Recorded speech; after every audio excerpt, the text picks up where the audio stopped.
मैं भारत को भारतीयता की मान्यता के आधार पर फिर से खड़ा करना चाहता हूं, उस काम में लगा हूं। दूसरा पित्त का हिस्सा बहुत क्लियर है, एकदम स्ट्रेट फॉरवर्ड है कि घी ज्यादा खाएंगे पित्त आपका हमेशा सम रहेगा। और ज्यादा घी खाने का जो समय है वो बारिश के दिनों में और ये जो गर्मी के दिन होते हैं ना, उस समय घी ज्यादा खाइए ताकि पित्त को कंट्रोल करके रखे। और वात के लिए मैं पहले ही बता चुका हूं, शुद्ध पित्त। अभी ये जितनी बात है आप सोचो कितनी सरल है, बस हमें अपनी जीवन शैली में थोड़ा बदलाव करना है। जीवन शैली में बदलाव से पहले मन में संकल्प लेना है कि जी हम तो ऐसे ही चलेंगे, दुनिया जिधर जाए जाए हमें उससे मतलब नहीं, हम तो ऐसे चलेंगे। तो ये तीन चीजें अगर आपने देख ली तो बहुत अच्छा है।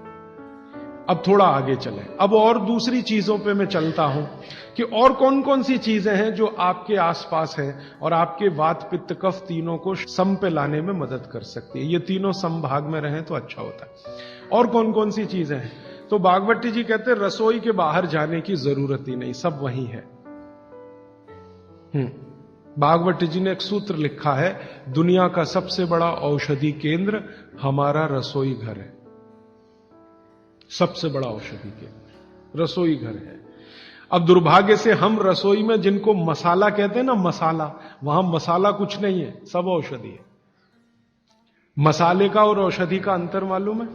ये मसाला तो शब्द ही भारत का नहीं है, पहले तो ये बता दूंगा। ये अरबिक शब्द है, फारसी से अरबी में आया, अरबी से हमारे घुस गया, हिंदी में और जगह जगह घुस गया। ये विदेशी आए तो ये शब्द भी आया।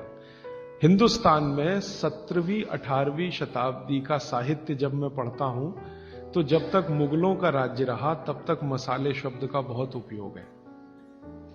मुगलों के राज्य के पहले एक भी जगह किसी भी शास्त्र में मसाला नहीं है। चरक संहिता पढ़ी मैंने, कहीं भी मसाला नहीं है उसमें। सुश्रुत में कहीं मसाला नहीं है, बागवट की कहीं मसाला नहीं है। पुराने जितने लेखक हुए हैं ना 10वीं शताब्दी के पहले के, कहीं भी किसी ने मसाले शब्द का इस्तेमाल ही नहीं किया। हर जगह है तो औषधि है, औषधि औषधि, जीरा औषधि, धनिया औषधि, ये औषधि के रूप में है। तो इनकी जो प्रॉपर्टीज हैं रसोई घर की औषधियों की, ये सब आपके चिकित्सा के लिए है। अब मुझे समझ में आता है कि हमारे पुराने जमाने की माताएं बहनें, जो हमारी दादी हैं, नानी हैं, उन्होंने अपनी अपनी बेटियों को जो कुछ सिखाया, सब्जी बनाना तो क्या क्या डालना, जीरा चाहिए, धनिया चाहिए, हींग चाहिए, मात्रा कितनी कितनी चाहिए, वो सब बड़े वैज्ञानिक और चिकित्सक लोग रहे होंगे। क्योंकि रोज हमारे शरीर में वात पित्त कफ की स्थिति सम और असम होती रहती है। आप जानते हैं सुबह जो है ना वात ज्यादा होता है शरीर में, सुबह सुबह, दोपहर को पित्त ज्यादा होता है, शाम को कफ ज्यादा होता है। तो ये पूरे 24 घंटे में ऊपर नीचे होता रहता है। तो 24 घंटे में जो वात पित्त कफ ऊपर नीचे होता रहता है, तो सब्जियों में उसी के हिसाब से औषधियां डाली जाती है। जैसे दोपहर की सब्जी बने, दोपहर की, तो मेरी दादी को मैंने देखा था कि दोपहर की सब्जी बनाएगी तो अजवाइन जरूर डालेगी उसमें, और वही सब्जी रात को बनाती थी तो अजवाइन नहीं डालती थी। तो एक दिन मैंने दादी से पूछा कि यही सब्जी दोपहर को मैंने खाई तो इसमें अजवाइन थी, शाम को खाई तो नहीं, क्यों? तो उसने उत्तर तो नहीं दिया। तो उसने कहा मेरी मां ने ऐसा सिखाया। बस बात खत्म हो गई। अब उस समय मैं भी मान लिया कि ठीक है, उसकी मां ने सिखाया। अब जब मैंने काम शुरू किया ये चिकित्सा पर, तब मेरे समझ में आया कि अजवाइन जो है पित्तनाशक है।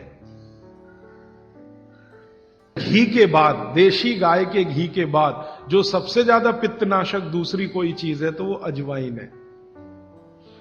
और दोपहर को पित्त भड़कता है, आप जानते हैं, और वो स्वाभाविक है क्योंकि खाना खाने के लिए पित्त भड़कना ही चाहिए।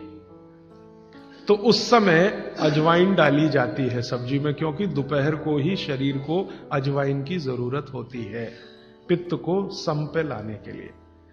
तो भारत में ज्यादातर माताएं बहनें ये बात जानती हैं कि दोपहर की सब्जी में अजवाइन चाहिए। दोपहर का दही है ना, दही का मट्ठा, उसमें भी अजवाइन का बघार लगता है। दोपहर की जितनी भी चीजें हैं ज्यादातर अजवाइन ग्रस्त होती है या अजवाइन से बनती है, क्योंकि पित्त को सम पे रखना है। तो आप सोचो जो लोग ये कर रहे हैं वो बिना कहे कितना बड़ा काम कर रहे हैं, हमने उसका वैल्यूएशन नहीं किया, ये हमारी मूर्खता। हमारे यहां तो एक बहुत बड़ा दुष्कर्म इस देश में हुआ है। अंग्रेजों के हम गुलाम हो गए तो सब कुछ हम भूल गए, अपनी चीजें। अंग्रेजों ने जो सिखाया वही हमें याद है, तो हम जीडीपी का कैलकुलेशन करते हैं अंग्रेजों के फॉर्मूले से। जीडीपी निकलता है इस देश का, ग्रॉस डोमेस्टिक प्रोडक्ट। तो मैंने बहुत बार इस देश के अर्थशास्त्रियों से पूछा कि जीडीपी में आप विचित्र विचित्र कैलकुलेशन करते हैं। जैसे भारत की पुलिस है, उस पर जो खर्चा हो रहा है वो जीडीपी का हिस्सा है। अगर चोरियां बढ़ी, डकैतियां बढ़ी तो पुलिस का खर्च बढ़ेगा तो जीडीपी बढ़ेगा।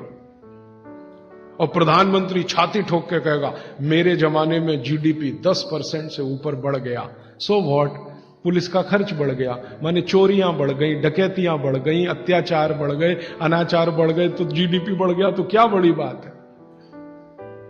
तो हमारे जो जीडीपी के कैलकुलेशन है बड़े विचित्र हैं। इसमें चोरी हो, डकैती हो, लूट मारी हो तो जीडीपी बढ़ेगा, लेकिन माताएं बहनें घर में जो करती रहती हैं वो जीडीपी में है ही नहीं, कैलकुलेशन ही नहीं है उसका।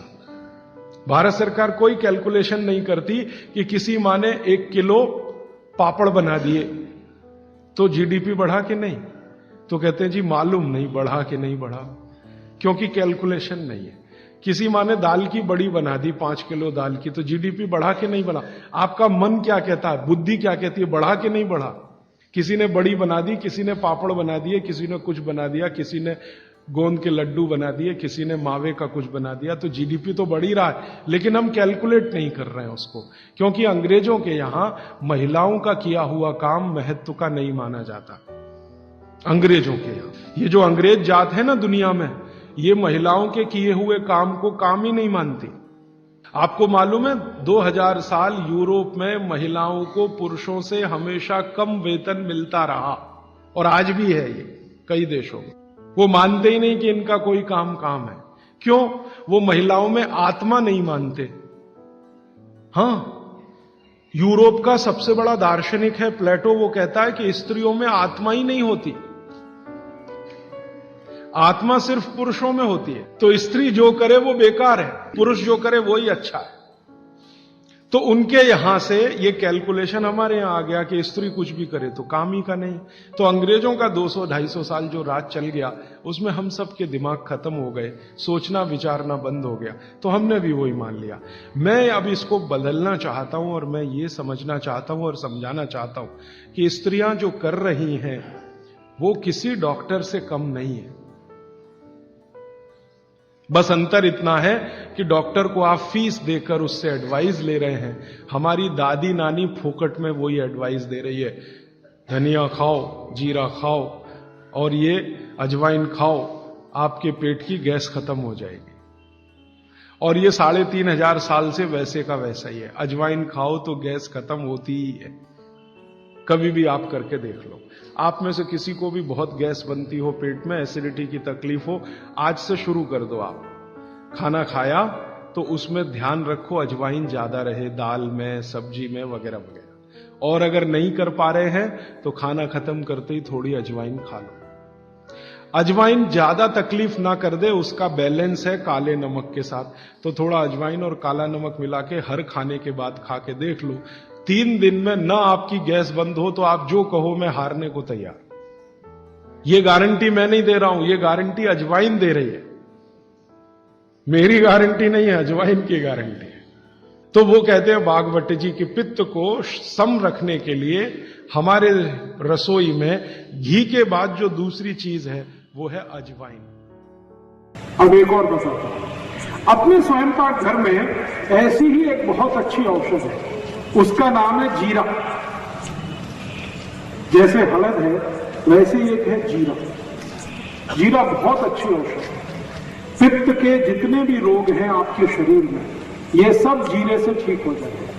पित्त के रोग आप सब समझते हैं, पेट में गैस बनना, पेट में जलन होना, खट्टी खट्टी डकार आना, भोजन का पचन नहीं होना, इंडाइजेशन होना, वॉमिटिंग होना, बार बार उल्टी होना, वॉमिटिंग सेंसेशन होना, नौसिया होना, ये सब पित्त के रोग। इन पित्त के रोगों की सबसे अच्छी औषध है, उसका नाम है जीरा। जीरे को ले लीजिए आधा चम्मच और आधा कप पानी ले लीजिए, उसमें मिला दीजिए। पानी को खूब गर्म कर लीजिए, पानी को फिर ठंडा कर लीजिए। ठंडा करके इस पानी को चाय की तरह से पी लीजिए और जो जीरा उसमें है उसको चबा के खा लीजिए।